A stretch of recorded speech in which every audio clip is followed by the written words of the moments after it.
It was supposed to be an ordinary afternoon in a quiet suburban neighborhood, the kind where kids' laughter echoed between white picket fences. But on this day, that laughter was abruptly silenced. A young boy had poured his heart into building a simple wooden treehouse with his father, a symbol of childhood dreams and endless summer adventures. Neighbors admired it.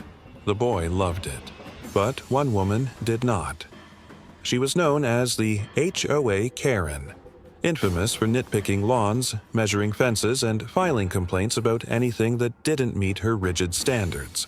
To her, the treehouse wasn't a harmless joy. It was an eyesore, and she wanted it gone. Without warning, she marched onto the property with a saw in hand. The boy, still inside his treehouse, didn't realize danger was approaching until the first violent cuts echoed through the branches. Neighbors gasped as she hacked at the structure, ignoring cries for her to stop. Wood splintered, the treehouse shook, and within moments the child was thrown against the boards, injured and terrified. What began as an act of petty HOA revenge instantly crossed into something darker. Parents screamed, rushing to pull the boy to safety.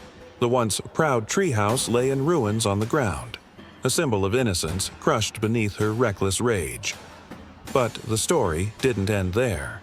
Deputies were called, witnesses came forward, and the suburban tyrant who believed she was above consequence suddenly faced a reality she never expected: felony assault charges. Her smug defiance turned to shock as officers read her rights and led her away in handcuffs.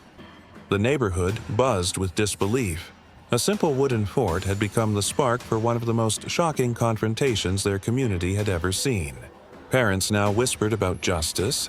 Children asked why an adult would try to destroy their joy, and a boy was left with scars, both physical and emotional, from the day his dream collapsed.